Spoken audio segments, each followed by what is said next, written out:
And welcome to the latest and greatest from Step Brother Sports, part of the Hockey Podcast Network.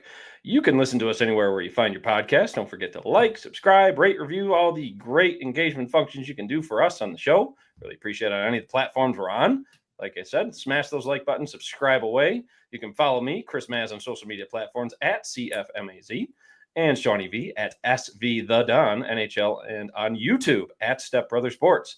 Come to you live on June 19th after I experienced some godforsaken air travel courtesy of Delta Airlines and JFK Airport. And in the sports-related world, the Stanley Cup has been awarded. The Florida Panthers, once more off a spectacular game from former Sabre Sam Reinhart. The Bills are now done with their offseason workouts until the end of July when training camp picks up. I think they just announced those dates within the last day or two. As we previously announced, also in the last episode, we're really thrilled and excited to be a part of this year's Mafia Con at Seneca One Tower in downtown Buffalo on July 19th. Really looking forward to being part of that awesome day put on by Del Reed and his awesome team at 26 Shirts. But today, we're really privileged for this episode to bring on our next guest. She has worked in many sports journalism markets since 1997, covering sports at all levels. And like I said, several markets all across the country, whether it's been covering the Big Four college sports in Western New York or the wider college landscape. She's also covered high school sports in the Western New York area as well. Additionally, she's done some outstanding long-form pieces on figures connected to the Western New York area through sports, including Nick Sirianni of Jamestown, current head coach of the Philadelphia Eagles. It was an awesome piece. She has now made the switch and will be covering the Buffalo Sabres for this season for the Buffalo News and what is shaping to really be a potentially seismic offseason. So please welcome to the show, Rachel Lindsay. Thanks for having me, guys. I appreciate it. Thank you for the kind introduction. Of course, yeah. So we're honored to have you on, Rachel. How have things been since you made the switch over to the Sabres beat? Like drinking from the fire hose. It's my third week on the beat. I'm really, really excited to be back covering hockey. I actually used to cover the Portland Pirates way back when they were the Buffalo Sabres AHL farm team. Mike Harrington, my colleague, had brought up, it was a really interesting trivia, and I never really thought of this. I covered the team from 2008 to 2011. I was also covering the University of Maine hockey team. And the Portland Pirates, they had guys like Tyler Ennis, Nathan Gerby, Mike Weber, Jonas Enroth, all playing for them. You know, some of those guys were on the last Sabres team in 2011 to make the playoffs here in Buffalo as well. Hey, and it was maybe some good juju in there. Right. I don't know, man. You know, we'll see. I'm already getting the jokes about, if they actually make the playoffs, you can't leave this beat. But I covered the University of Maine hockey team, covered Portland Pirates. And then when I was living in Toledo, Ohio, the ECHL team, the Toledo Walleye, was the Detroit Red Wings farm team. I got to go up to Detroit and cover some NHL games too, as well, and do a lot of NHL features and whatnot as well. I was really privileged. I got to meet Gordie Howe and Gordie Howe's family, which people don't know. They know of Mark and Marty. They don't know of his son Murray, who was the lead radiologist at one of the biggest hospital systems in Northwest Ohio. Pretty remarkable human being as well too. So that was really cool. And then when I came to Buffalo after covering the University of Michigan football program for 6.5 years, I covered college football and college basketball for 7 years, and that's a lot of basketball. So by the time there was an opening, Lance Lasowski, my predecessor, is now covering the Bills. I said, all right, I want to get back into hockey. I want to focus on one team instead of 8 basketball teams and 1 football team, and college sports with the direction it's going in. I said, well, if they're going to be paying players, I might as well be covering pro sports at this point too. And it was just a really good segue into it. And I'm really excited to kind of take all that I've done in my career and all that I did covering colleges and see how that applies to crosses over and maybe contradicts a little bit, here in the NHL. I joke to my friends and family, wow, after all this time, I finally got called up to the NHL. Hey, there you go. Hey, you got the call to the league, as they say. Yeah. Yeah, that's great. Thanks for going a little bit into your background too, Rachel. That kind of gets a nice little segue into this next one. When we do introduce guests that we have on here, especially for the first time, we always love to go into like their true origins of covering sports journalism and just getting to know them just more on a personal level. So what truly got you into sports journalism as a whole? And even furthermore, what are or were some of your favorite sports memories, either as a fan or even when you're working? And I know we just talked about it off camera. I'm sure covering a couple Bahamas bowls for UB was probably memorable as well. Can't complain about that. But I would say I grew up an athlete. I grew up playing softball, field hockey, basketball, ice hockey, soccer. Grew up in Annapolis, Maryland. And I like to write. I was always writing short stories about my friends and families, like goofy little things about adventures we go on. And finally, probably I think it was like 7th or 8th grade, this light bulb flicked inside of me. He said, hey, you can get paid to write about sports. And I grew up reading the Baltimore Sun, the Washington Post, Pittsburgh Post Gazette. We'd go on vacations. I'd grab newspapers everywhere and just read all the sports pages. And I was like, all right, I think this is what I want to do for a living. Even now, years later, a lot of my classmates even say, you're the only person who got to do exactly what they wanted to do with their life. And I'm like, well, I didn't expect it to take me in all these places it took me. But it's been great. I started my career covering high school football in Texas. It is truly Friday Night Lights down there. And that's a religion. Literally stadiums seat 10,000 people, high school stadiums do. And some of them they're multi-million-dollar facilities. It's, unbelievable. And then I worked in Fort Collins, Colorado, covering high schools and general assignment, a lot of Colorado State, helped out with the Broncos coverage and the Rockies coverage as well. And then went to Portland, Maine, where I covered high schools, and then moved to the University of Maine and college and pro hockey as well, too. Worked at the Toledo Blade in Toledo, Ohio, where I met Gordie Howe's son, Dr. Murray Howe, as well, and did a lot of really cool stuff there. Covered the University of Michigan football team primarily. And then, came here in 2018. And, I think that's the best part of this job is being privileged to be able to tell people's stories. I mean, people open up. It's amazing. I mean, they get vulnerable, or they look back on their memories, or they talk about the people who impacted them as well, too. I think it's a very big responsibility to do. And I also am of the belief that sports, it's not just about the games. It really is a prism for our culture. You see so many things through the lens of sports. I've written about homelessness among athletes. I've written about, Muslim athletes who have Ramadan. I've written about athletes who have epilepsy and how they manage it while performing at an elite level. I've written about, where one of my favorite people to cover is Brian Dumoulin, they played for the New Jersey Devils. He's about to be a free agent.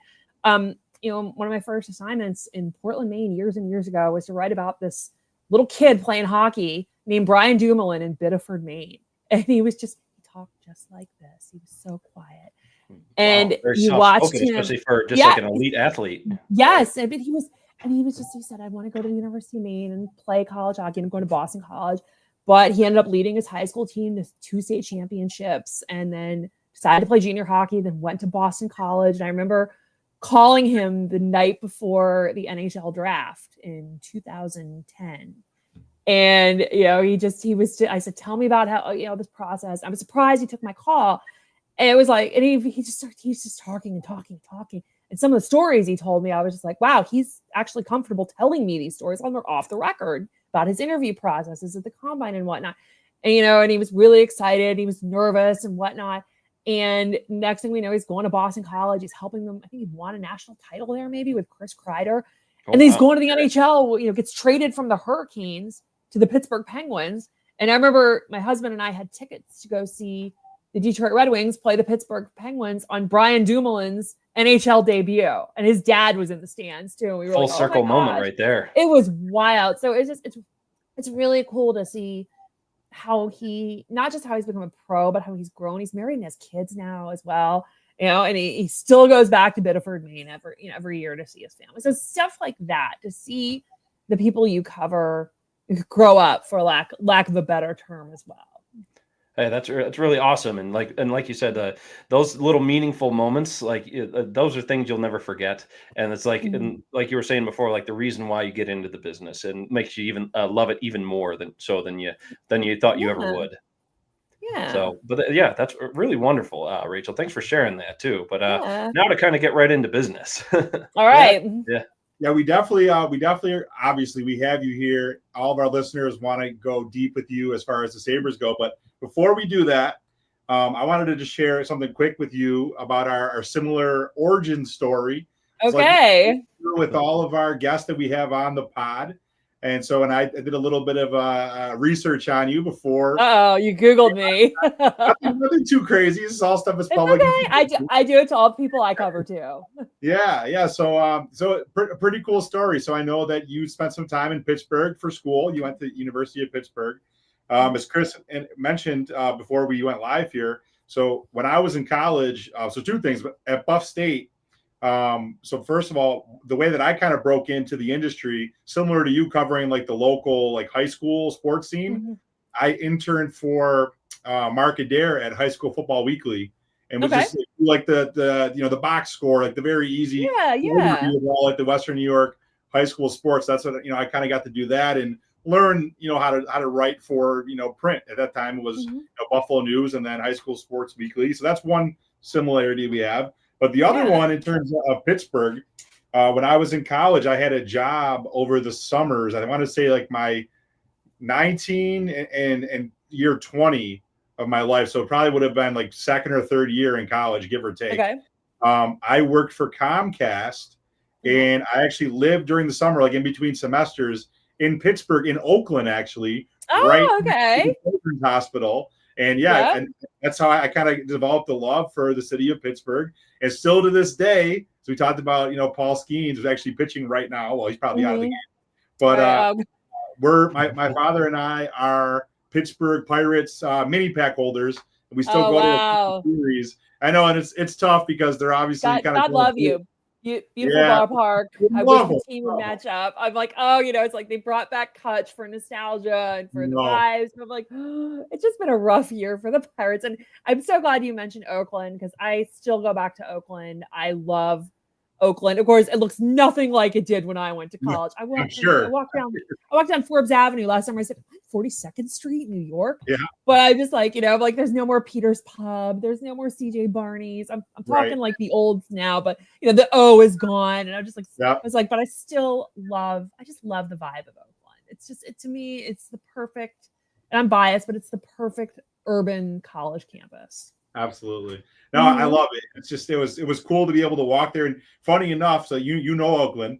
Being 19, 20 years old, there was one particular bar, I can't remember the name of it, but they would never ID us. We were underage.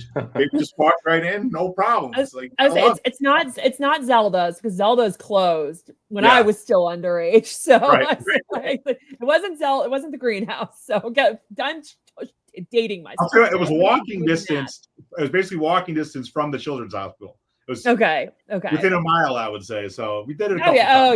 You can walk. Everywhere you walk in Oakland takes 10 minutes. So that's true. Yeah. Well, really cool that we had that in common. But yeah, let's jump into it. We're really let's go. So obviously the big story in the offseason so far, Jarmo Kekalainen has been hired as the new senior advisor to Kevyn Adams. And I know in one of your recent long form stories, you started to go into what made him the hockey executive he is today, and what qualities may ultimately help him make a difference and kind of change things in the Sabres front office. So, what is your take on the hire, and how do you see him being beneficial to Kevyn Adams in this extremely pivotal offseason, moving forward for the squad?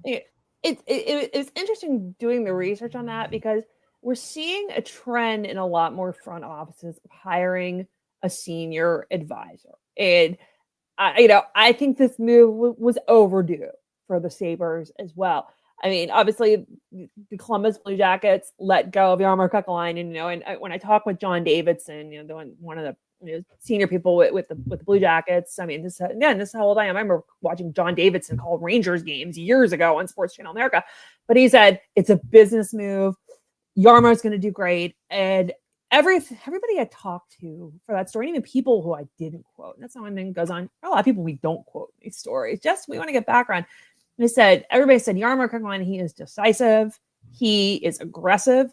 He also is very analytical. He will look at the entire scope of things rather than just say, oh, well, this works out well, we're going to do this, without looking at all the other things in play. But, but he also, and there's also the perception out there that, oh, well, he's going to be the GM in waiting. Let's not put the cart before the horse yet. So, but I think when it comes to decision making with the Sabres front office, he's going to be the voice of reason, the Greek chorus, the kind of, hey, slow your roll here a little bit. Let's do this. He's gonna be that voice maybe in Kevyn Adams' era that's gives him that one more thing he might want to evaluate, or one more thing the Sabres might want to evaluate as well.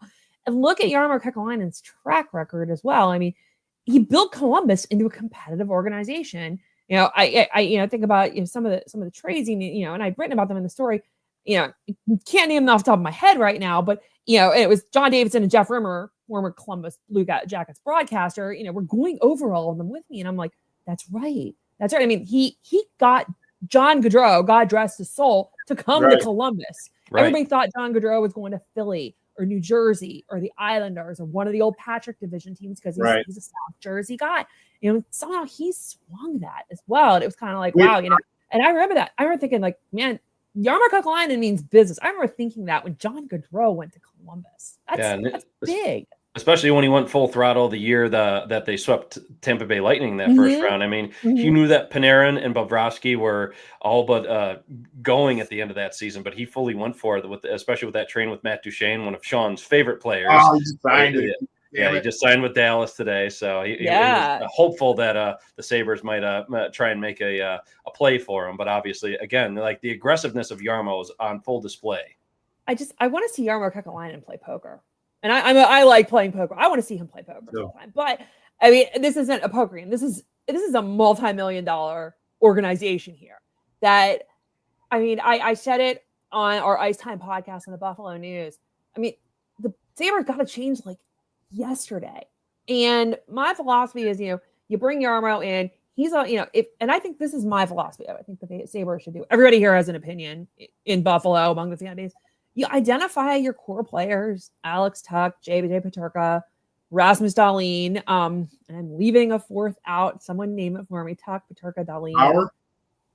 No, I'm so embarrassed. I'm losing my. Hey, like you said off camera, this is like your third or fourth week on the beat. I know, I just was going over this. You name your core players, including those three. Build around them. Give JJ Peterka the ultimatum. Like, hey, God, look, we want you to be a part of this. Maybe give him a bridge deal or whatnot, or see if you can trade him. That's totally another topic. But I really think that's what the Sabres got to do. It's got to be win or bust this year. Oh yeah. And if not, then start overhauling it. Building that resume if you're Kevin Adams. If you will. Yeah. But to kind of segue into that with Jarmo and his aggressiveness, I mean, obviously trade chatter quite abundant so far this offseason with the Sabres. I mean, aforementioned JJ Peterka, of course, Bowen Byram, again, like those are like the very common names. I mean, there's even been maybe some rumors that Owen Power's availability has gotten some calls for them. I know Dave Pagnotta of the Fourth Period kind of reported on that a bit.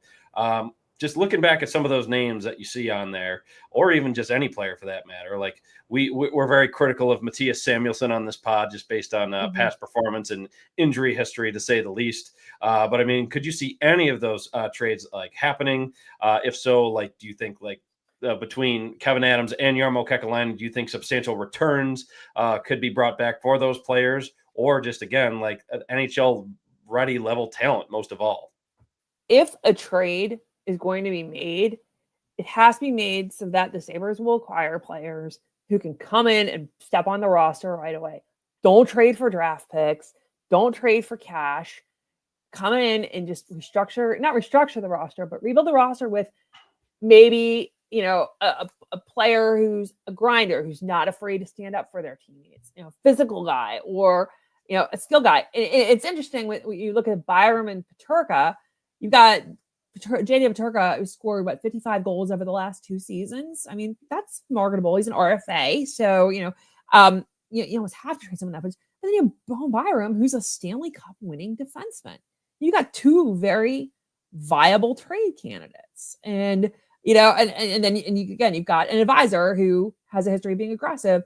And Kevin's got to listen to him. I've yet to meet Kevin Adams. We have yet to talk to him. He's supposed to be speaking Tuesday to the media. So I'm sure a lot of questions will be asked as well, but there really is. It's kind of one of these, do you trade one or both? And the word around town is Peterka's not happy here. And it's a lot of different things. I mean, it's and I'm not going to say palm trees. I said palm trees. I'm not going to say it's not about that. I mean, but it's like, it's hard. People see Buffalo and they say, oh, you haven't made the playoffs in 14 years. I remember the last year they made the playoffs. I remember watching it in my living room in Portland, Maine. And I remember it's against the Flyers. And I'm thinking, Jesus, Rob Niedermeyer takes a lot of stupid penalties. I mean, that's a long time ago. But that's how long it's been. That's like my benchmark. Like, guys, come on. I mean, what's the longest playoff-less streak in North American pro sports, major pro sports? It's it's unhealthy. And Yeah, and the you thing don't is, want to be tied with the Jets for No. anything. oh no. Oh God, no. And I have a good friend who's a Jets fan, and I tell him that too. Like, but that's what I think needs to be done. If you're going to trade one or both, obviously you take salary cap considerations in as well, but bring in guys who can play right away, who kind of see this as a new opportunity. And I'm curious to find out how the Sabres are sold to people. Like, in what's the sell here when you bring a guy in? I want to know what the sell is. Yeah, I mean, you could go any different number of ways with that too. Like we've done some, let's just say, hopeful wishing and thinking about Mitch Marner signing here. I mean, selling him would just be like, hey, get Josh Allen on the phone. He's your favorite player. I mean, but I mean, if they would have done that, they would have gotten Logan Couture to do that a few years ago. Exactly, Bills fan Logan Couture, but he's kind of a unicorn, one of those guys who spends his whole career in one place. So, right. Also, too, kind of taking a pause on the offseason chatter. I know you recently you got to cover the NHL scouting combine, which obviously it's been annually in Buffalo for a while. A quick side note to that. I know that this year the draft is not open. It's going to be kind of simulcast. From headquarters. We're approaching now on this pod our 50th episode, and I believe it was our very first episode. I was live at the Sphere last year in Vegas at the draft. Isn't that place insane? I wish they would do it there every year, to be honest with you. I know. It's just, well, I've been to the Sphere too. I saw the Dead and Company there last year. So it wasn't the NHL draft. Great for that stuff. Absolutely. Fantastic. It was. I tell people, I'm like, if you're going to go to the Sphere, you're not going for the performer. You're going for IMAX on steroids. Yeah, for sure. Mm-hmm. But that's cool. You got that experience with the draft. I mean, I'd seen some of the photos and the video of it, and I said, y'all, drink a lot of water before you go in. That's all I'm going to tell you. Right. But it is, and I'm not a fan of the decentralized draft this year because you got to see Celine Dion last year. That's cool. Yeah. But you see, and I covered an NHL draft years ago in Pittsburgh, and it was one of these, you see GMs sitting together and conversing. I remember seeing like Glenn Souther sitting in the stands. I met Bobby Orr when he was trying to cut a deal there for one of his clients. You see the tables. There's this palpable buzz. You see kids, they're 17, 18-year-old boys in suits looking really nervous, and you see moms crying. Is this whole cauldron of emotion and mechanics and multi-million-dollar deals going down under one roof? And I hope that next year people get smart in the NHL and say, let's take it back to one place rather than having the Bills war room be the Sabres headquarters, or that was a pretty big cop-out move right there, I thought. It was. And even Gary Bettman said, I'm open for anything. He said that right before the Stanley Cup Finals as well, too. He's open for it, And I mean, there must have just been a couple unhappy people who couldn't hear their phones. Oh no. I'm like, you're only in the Sphere, which is an engineering feat. So right. I mean, they have to be kicking themselves after, again, what a massive success it truly was there last year. And it was a destination thing to go to, not only because, again, it was the Sphere. I mean, Vegas is like a destination for people to want to go see anyway. And that was also I remember you also were showing me, Sean, it was like the debut of like the Fanatics jerseys and everything. That was a lot to really display there. And like the fact that they're just like decentralizing it, it's taken away from like the excitement of the event and everything. I mean, you hope it really just kind of circles back to like a destination spot. I mean, hundreds of thousands of people attend the NFL draft. I mean, you can definitely conjure up at least a fraction of that for hockey fans just to be able to attend something like that live. Well, and it's Vegas. It was in Vegas. I mean, I go to Vegas every year. I love Las Vegas. So I tell you, I'm just like, it's like, what a great, crossover of this tourism. It's international. It's an international city with a major league team. We've seen Vegas become a major league city over the last 10 years as well, too. And the Sphere, which face it has not lost its luster. I mean, they're charging $115 for people to see The Wizard of Oz at the Sphere now, the movie. And I'm just like, why not? Why not do the NHL draft again there as well, too? I mean, Vegas is a lot more fun than New York. Sorry, New York. It is. Well, probably less likely to get stuck in an airport there too. Sorry, I'm still right. So. Well, hopefully they'll get feedback from the fans and the NHL community and the media and change things for next year. But anyway, we know you were at the scouting combine, so I'm just curious, what were some of your overall takeaways from the event, and then looking ahead to the draft? Do you feel strongly that the Sabres will either keep the 9th pick? I mean, there's already speculation that they may trade it, move back, it's part of different packages and whatnot. What do you think their strategy is going to be for the draft? Okay, so I would start with the combine. I met so many people there. I saw people I hadn't seen in years as well too. It was interesting to see which GMs were there. I kind of had my head on a swivel the whole time. Kevin Adams was there. Obviously, it's in his backyard. Mike Greer, former Buffalo Sabre, San Jose Sharks GM, was there. I saw the Utah Mammoth. I can call the Mammoth now. So the Mammoth GM there. I think Tampa Bay had their front office there as well too. It's a lot going on as well too. It was just one of these.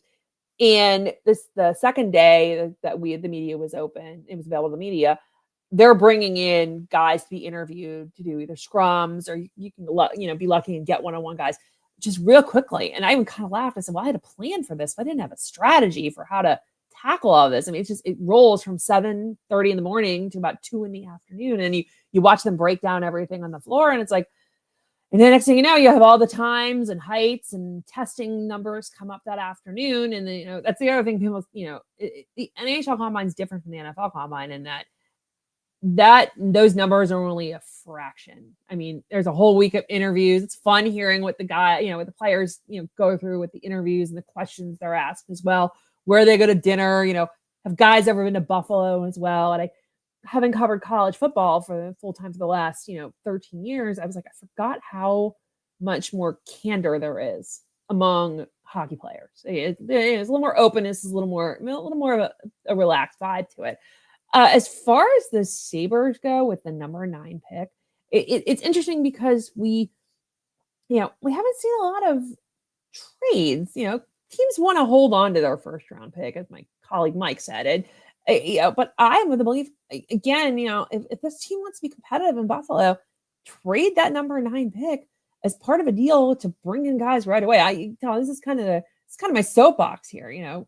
Build the roster to be competitive and win. I mean, it took the team, my Lance Lasowski, my predecessor, to kind of did the breakdown, the long form at the end of the season about what went wrong, how do they fix it, but it was too late as well for this team to really get the ball wrong as they're trying to learn Lindy Ruff's kind of I'm trying to find the right word for kind of his dogma, if you will.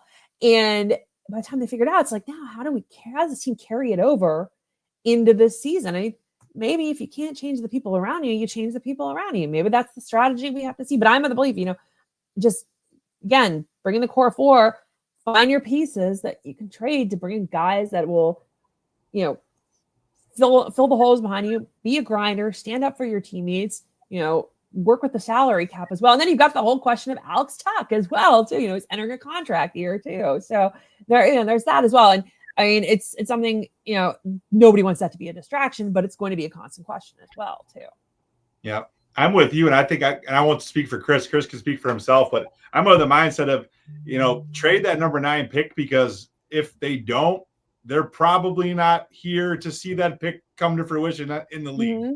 And the crazy thing is their farm system is good. Rochester is competitive. They're creating and refining NHL caliber players is there. I say give Devin Levi one more year with the caveat that UPL might have a breakdown. I don't know, but they are. It's something that they have to repair the top at this point. That's the big thing. Yeah, completely agree with that. And I'm also in agreement with Sean. Like, I mean, you mentioned Rochester's group of players down there. They are flushed with a lot of young, really good talent, whether it's a lot of that group of forwards that they drafted in the first round the last few years.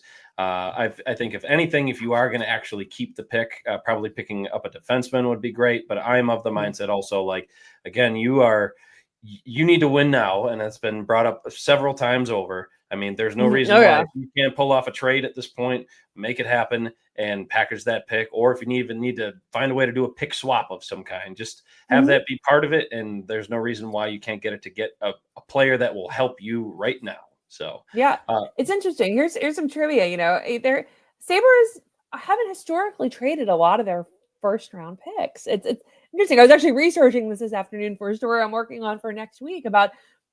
I haven't seen a lot of it. I think one of the big ones, it was a blockbuster, 1993, Grant Fuhrer for Dave Andreychuk. Grant Fuhrer came to Buffalo from Toronto. They trade fan favorite Dave.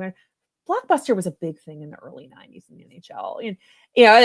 And they traded a first round pick with Andreychuk, and there was someone else. I just wrote it down, and it was like, wow, it was kind of like mind blown, And then, Tom Barrasso was part of a deal in 83 for a first round pick, but there weren't a lot of them. There was a swap of first round picks like last year, in which ultimately helped produce Constantinius.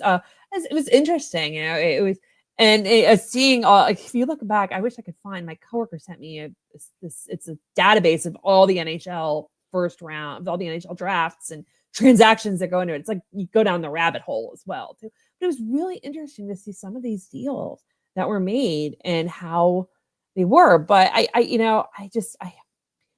agree. I also agree with you too. If they're going to draft, they got to draft, I think a right-handed defenseman as well too. There's a glut of left-handed defensemen in here as well, in the system as well too. So they got to do that also. But people, I think this is going to be a busy draft. Other people think it's going to be a boring draft, like a by the books draft. I'm like, I don't know. Yeah, nobody likes those, but I know. I'm glad you kind of brought up a lot of your coworkers, specifically Mike. I mean, you obviously been with the Buffalo News for a number of years in a bunch of different capacities, which is awesome. Again, a lot of great work you've done in the past. But again, Mike's been on the beat for years now at this point. And you've also covered hockey in the past, like you mentioned before. But then also, there's Johnny O, a good friend of the show there. Yeah. So do you think we'll address that one later? Thanks, we'll get to Q&A eventually. Yeah. Yeah, there we go. But again, when it comes to say, like, now getting it back onto the Sabres beat, what are you looking forward to by joining up with Mike? I mean, obviously I got to listen to your most recent podcast with Ice Time. So filling in now, or not necessarily filling in, but like taking on the role Lance had as he moved to the Bills. But you also kind of gave a part of the thing I was going to ask next, a little sneak peek of what you're coming with in some of your written work on there, with maybe a history of first round pick trades. But do you have anything in the pipeline that you're working with now that you're like excited to maybe again give a brief preview of here? And again, like I said, what are you looking forward to most of all just by joining this beat? I'll be working on all kinds of draft stuff for next week as well too. We've got the story ideas. We're planning to pivot if something crazy happens. We're going to be talking with Kevin Adams on Tuesday down in Orchard Park. So get to go into the Bills facility, kind of, again, hopefully, we'll see maybe the karma rubs off on the Sabres by moving into, the other Pagula Palace, if you will. But it's just going to be a lot of draft. Really, the next 2 weeks are going to be very busy. You've got the draft on top of development camp, on top of the start of free agency, on top of the schedule release. It's going to be early July as well, too. And we always find in our, with our readership and with a lot of readerships, people clamor to see what happens with free agency. It's part speculation. It's part, again, the talk of where's JJ Peterka going to go to? Is this all going to come to fruition as well, too? And I mean, in about 20 minutes, the window opens for buyouts as well, too. So as soon as I get off here, I'll be monitoring that as well. So it's going to be a lot of, observing, watching, asking a lot of questions, and really responding to each moment as it goes, and then finally the moment of truth, Friday night, will the Sabres draft or will they trade? Love that.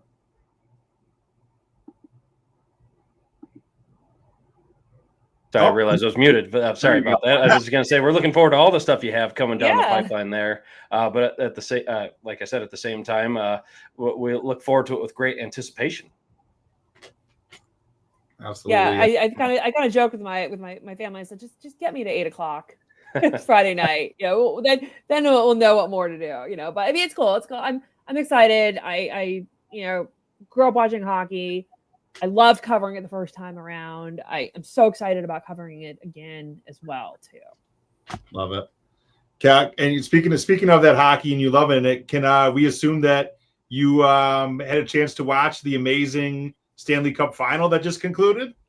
Oh, I did. I watched it. I tweeted about it. I went into work the next day and talked about it. I texting with friends, and the Florida Panthers are the current gold standard of the NHL. I'm sure, I think more I've gathered that people more have come to terms with Sam Reinhart doing as well as he has in Florida as well. A little more bittersweet than with Jack Eichel, where people and Jack was, and Jack was fantastic as well. It was a bad parting, but he actually was not awful. He was actually, for the most part, good to deal with.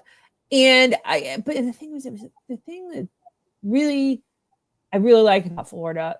And I said this on the Ice Time podcast. They're such an opportunistic defensive team, not just in blocking shots or containing things. They capitalize on turnovers so well. I'd seen a number. Because Edmonton was averaging 16 or 17 giveaways / takeaways, turnovers a game.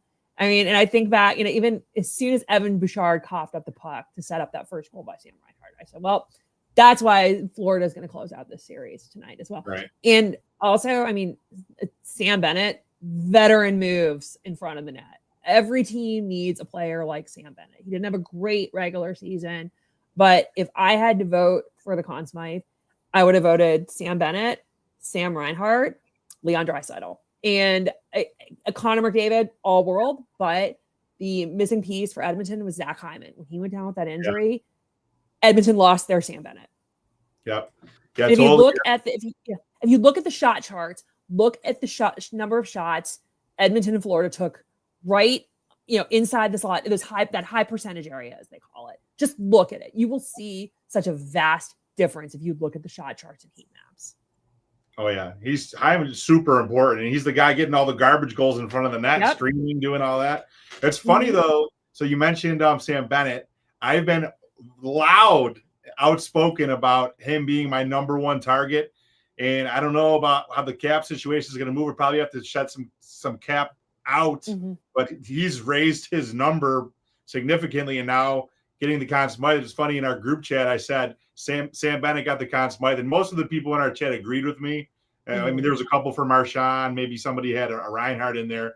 But did you happen to see I don't know if it was the celebration the next day that somebody threw a Sabres jersey up to Reinhart? I saw that. Reinhart signed it. Reinhart, he signed it, didn't he? Begrudgingly, but hey, I mean, it's just. I mean, it's one of these. I gotta laugh at that. I wonder what Brad Marchand would have done if he would have signed a little more enthusiasm, like a Bruins jersey or whatnot. Right. So I've been working on this. I'm slowly seeing all the championship videos trickle in the text from my friends down in South Florida. Who, I was laughing with one of them. Gal who's like, she said to me, I remember going to Miami Arena for the Panthers games, their first and second season. And so back in the day, it's Scott Mellenby killing the Rats. She goes, oh yeah. She said, Scott Mellenby, Bill Lindsay, Rob Niedermeyer, John Van Beesbrook.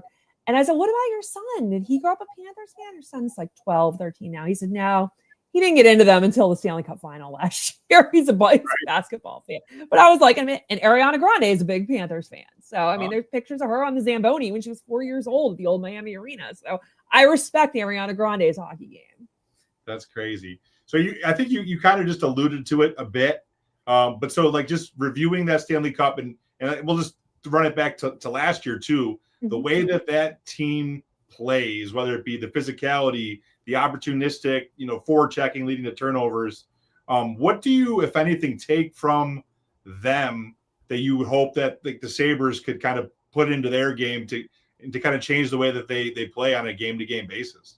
And maybe not necessarily just the Sabres, maybe teams in the NHL as a whole. Sure. Yeah, it was. I was listening to.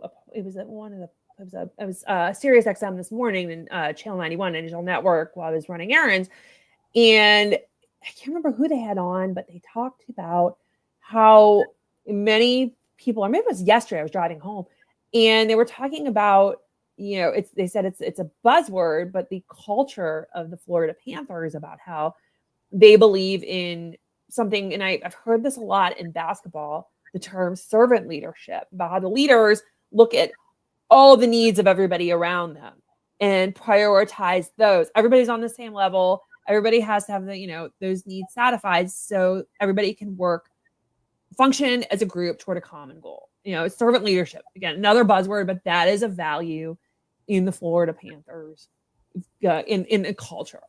And I do wonder with the Sabres, as I take over this beat, what are the values in the Sabres culture? And I think that's a question that it needs to be asked of management, maybe ask the players as well. How are you going to define the culture this year? Who is going to define the culture this year as well, too? I mean, Rasmus Dahlin is the captain. He's going to be going into 8th year now. Alex Tuck, who played for a Stanley Cup final, grew up watching the Sabres as well. Another guy, it's like, tell us what what the organizational values are. How are you going to fulfill your mission statement as well? I played sports. I've played on a lot of teams. I've been in a lot of departments as well. And that's one thing I always ask. What is, I ask bosses, what is your mission statement for us? What is your vision for us? What are your goals for us? I think it's very, very important to have all of that defined as well, and I want to see what the Sabres and how they answer that this year. It'd be great if they could just ask the Bills.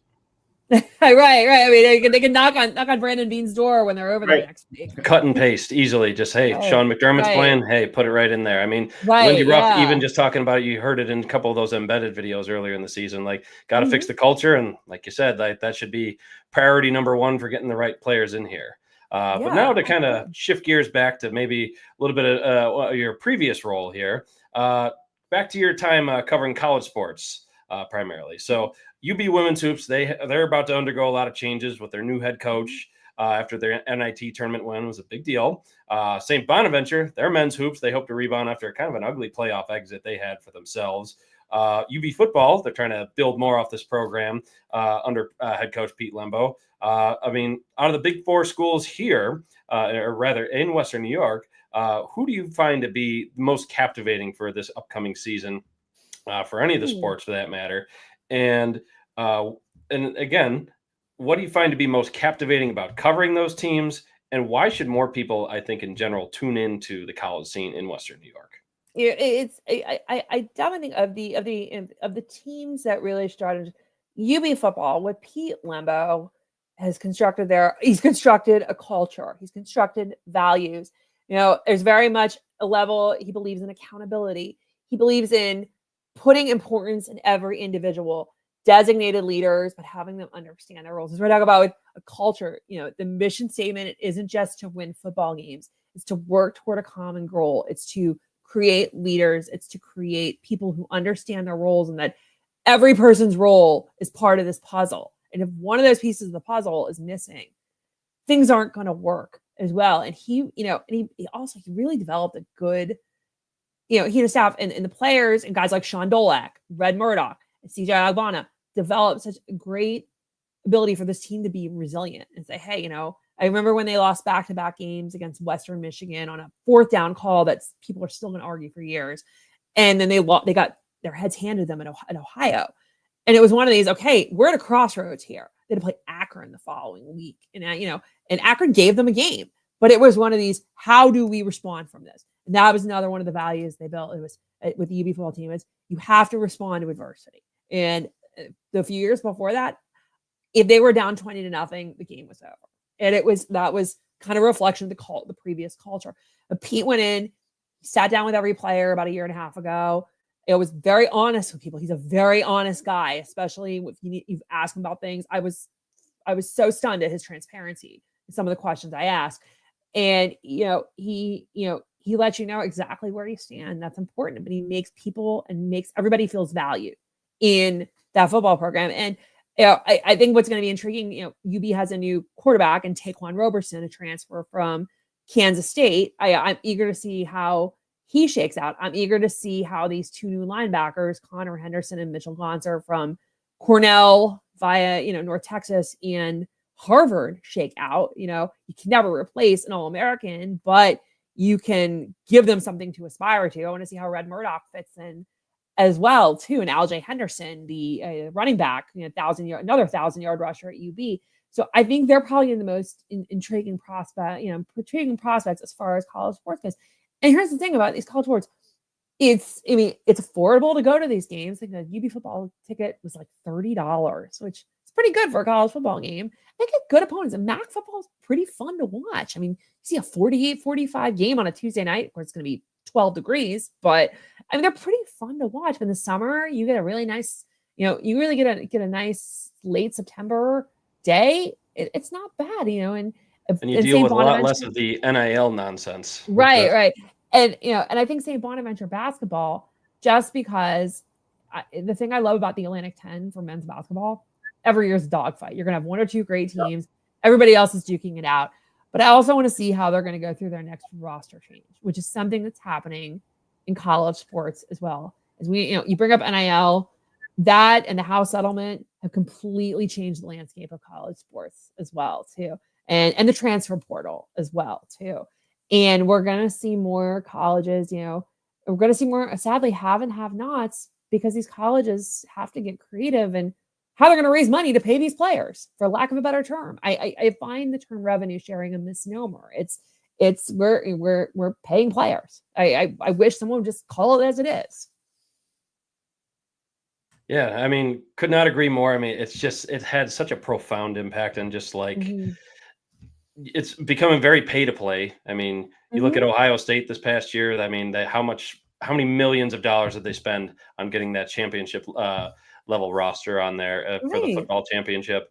I mean, and you look at for college basketball again, like you get the same big power schools in there. Like your Dukes are always going to be your Dukes. I mean, even looking into football, like, yes, Alabama took a step back. I mean, but name recognition, like, yes, they're without Nick Saban, but like SEC is SEC. That's just what they're going to be able to do. It's a machine, and one of the biggest ones in sports, which is unfortunate. It's still Alabama. I mean, I say this, my husband's a University of Kansas graduate. We are a Kansas basketball household as well. Melvin Council goes from St. Bonaventure to Kansas, and it was no secret. It was he got a nice chunk of NIL change as well too, and that's kind of same with Hunter Dickinson going from Michigan to Kansas. It's the same thing, and that's the question, especially and unfortunately with schools in the Big Four, the Canisius, St. Bonaventures, Niagaras, even UB to a degree, is can they keep up with this, or how are they going to do this? I mean, I remember one of the last big college projects I worked on. I asked the athletic directors when they decided whether or not they were opting into the college settlement or opting out. I said, "How are you going to get the money to do all this?" A lot of them said philanthropy, and I said, "Oh, that donor fatigue is real. How are you going to do this?" A lot of them are looking naming rights. UB is exploring naming rights for Alumni Arena and for UB Stadium as well too. There's their corporate entities as well. The University of Memphis is a 5-year deal for NIL funding with FedEx. Or a lot of these athletes also may have to look for their own NIL opportunities as well, and that's not an easy thing to do either as well. So it's creating a lot more work for a lot of people. And I kind of joked with a couple UB people I know. I said, you guys could have concerts at Alumni Arena or at UB Stadium. I mean, Michigan Stadium is going to be hosting, I think it was a John Mayer in September. That's like 100,000 plus. Yeah, exactly. That's a lot of money you can raise. It's either that or raise ticket prices again. I saw with Norfolk State, where Michael Vick is coaching now. They raised their season ticket prices for football to $200, not for a game, but $200 total from like $110. And I said, hey, you got to get that revenue share money from somewhere. I mean, sadly, that's how it's going to be. Tennessee, same thing, has a talent fee on some of their tickets as well too. So the creative ways of finding money, that's what's happening. We're seeing those are the creative ways: concerts, extra fees, raising ticket prices, raising concession prices as well too. So every nickel and dime counts with that. But yeah, just to kind of wrap things up, Rachel, thanks so much again for your time on this. Having me. This is Oh, it's been awesome. Yeah. For all 455 viewers on there, appreciate you guys tuning in. But while thank we you still everybody for tuning in. Yeah. While we still have you, Rachel, please make a plug for yourself again for where your listeners can find you and how they can read and tune into your awesome work. And then we'll get to the chat real quick right after that. Yeah. Well, I'm Rachel Lindsay, cover the Buffalo Sabres for the Buffalo News. You can find me on Twitter at Rachel M. Lindsay. You can find me on Instagram at R. Lindsay Reporter. You can find our work at buffalonews.com. We've got a section for the Sabres as well, too. I'm hoping to use Instagram a little more to kind of their road trips, show off Vancouver or Calgary or Edmonton or whatnot as well, too. So connect with me there. You can just enter my name, Rachel Lindsay, on Facebook. My reporter page will pop up as well. Nice. Awesome. Well, we'll be gladly tuning in.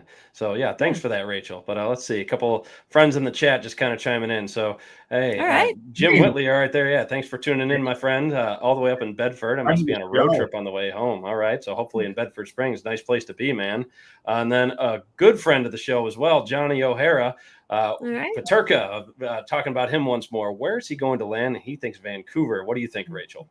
Our odds are what we have a 1 in 29 odds of where he's going to land as well, too. But I see him going somewhere maybe a little more cosmopolitan. New York, Boston, LA, maybe Miami. I should say Miami. I should say South Florida. But the thing about the misnomer with South Florida is that you all ever been to out to Amarin Arena? Have not. It's out on the edge of the swamps. It's out on the edge. Oh wow, okay. I saw a Billy Joel concert there a few years ago. Nice. So it's a long way. It's not like the old Miami Arena that's right on the water. And, I was like, that's where my friend saw her first Panthers game in like 1996, 97. Oh wow. It's right around their origins. Yeah. Like I said, the days of Scott Mellenby, Rob Niedermeyer, Bill Lindsay back in those days. But I maybe somewhere a little more cosmopolitan. And that's the other thing. Maybe JJ Paterka is, not, its situation doesn't sit well with him. He says, there's better out there. That happens with not just with athletes, but with people. Yeah. There you go. And also, Jim, thanks for clarifying. Bedford, Virginia, near DC. So I was thinking Bedford, PA. So that's what I was thinking too. So yeah. But all right. But yeah. Again, folks, thanks for tuning in. That's going to do it for us tonight. Down the pipeline for next week, we're looking forward to having another friend of the show, Derek Kramer of WGR 550, joining us again. It'll be on Monday. He's currently preparing for the 11-day power play down at Harbor Center, so looking forward to hearing him talk more about that, as well as many Bills and Sabres adjacent things. But Shawnee V, any parting thoughts before we wrap things up? Yeah, I would say everybody go follow Rachel if you're not already doing so. She does some great work, and we're really excited to be able to work with you. And hopefully we'll have you on again at some point. I'd love to come back. This was great. Thank you so much, guys. I appreciate it. Absolutely. Yeah. And I guess just in final, I'll say I've been a long stance on JJ. If he does get traded, Mr. Johnny O, I believe in the Michael Pekka connection in New York. Oh. So I think he goes to the Rangers. Well, now he's actually Mike Pekka's with Chicago now. He's in Chicago. Another very cosmopolitan city. So Pekka loves it. Chicago. I just saw that. I was like, wow. I saw that, when I was kind of getting back off vacation mode a couple of weeks ago. I'm like, wow, Mike Pekka to Chicago. So could have came a lot of changes there, just to say the least. But I know, yeah. All right, but anyway, thanks for tuning in, everyone. And as always, let's go Buffalo. Go Sabres.